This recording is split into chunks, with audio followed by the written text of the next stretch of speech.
Hey basketball coaches and basketball players, today I'm going to talk to you about some of the biggest mistakes that younger players make in the game of basketball. Now players, before you turn away and say, I'm a good player, I don't need these tips, well guess what? You're wrong, because a lot of players make these mistakes. And I want you to watch at least until the end, because there's a massive tip that I'm going to tell you at the end of this video. But anyways, let's get down to it. Okay, so the biggest mistake that players make in basketball is that they're rushing. They're trying to drive, they're not looking to pass, they're trying to beat other players to the rim. But that is a massive mistake.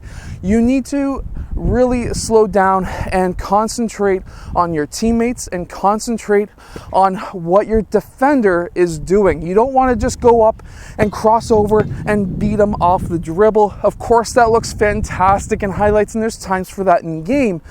But if you slow down just a bit and you look at your teammates and see where they are and where their defenders are, and you slow down and you look at your defender and see what he's doing, it's going to help you be able to score and get more assists in the game of basketball. For one, you can look and see that if you do a quick one dribble drive and pull back, you can see if your defender takes that step back and then recovers back on his heels. Heels are a big thing when it comes to offense and defense.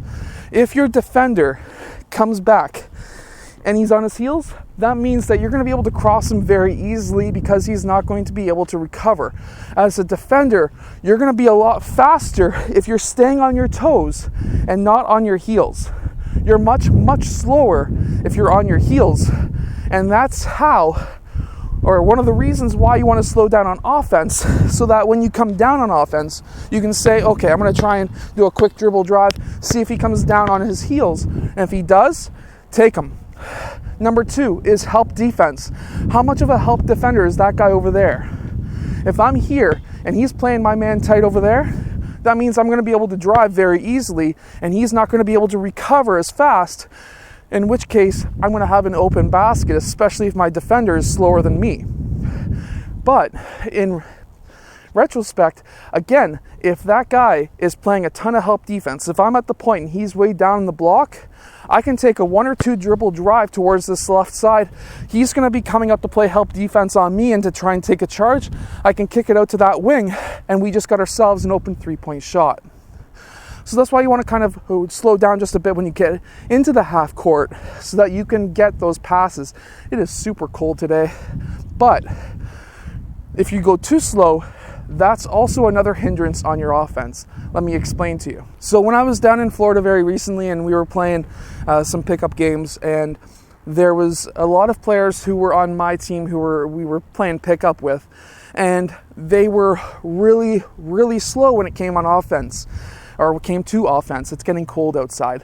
But when we're coming down on offense, or he was coming down on offense, it always seemed like he thought about the pass first way too long.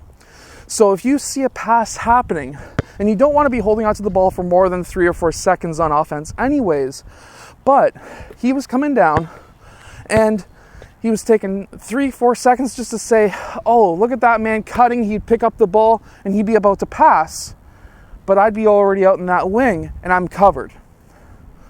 So, sure, you can be nice and slow on offense and say, okay, scan your surroundings and see what your players are doing. But if you're taking too long to make a decision on passing, now the defense is already set up and you're not going to be able to score very easily on offense. So, you do need to make quick decisions on who's open, but you need to slow it down in your mind to say, okay, what is everyone doing? But make quick decisions and never look back on your decisions. If you make a bad pass, who cares? There's going to be more and more options on offense the next time you come down. So don't worry about it.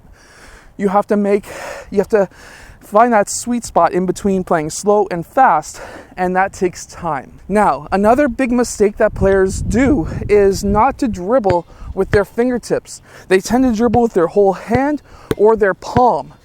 And that is a huge mistake. Now, if you're out in the cold like this and you're dribbling with your fingertips, it's gonna hurt, like it does hurt for me right now, because it's -1 Celsius, which is, I don't know, cold in Fahrenheit.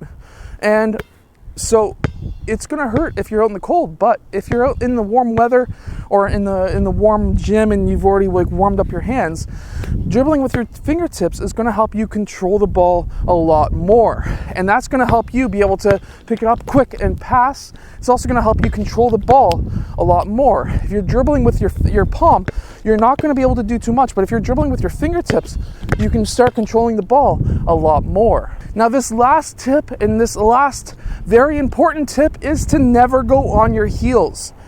Being on your heels makes you slow, whether you're on offense or defense. This is a massive tip for every single player. If you're on your heels, you're not going to be able to change directions very quickly. But if you're on your toes, you can go and you can jump, you can turn quickly. Being on your toes is very important, and that is a tip that every single player needs to know. I hope that you have enjoyed today's freezing cold episode. If you have, hit that like button and subscribe, and I will see you guys again tomorrow for another twice a day basketball video.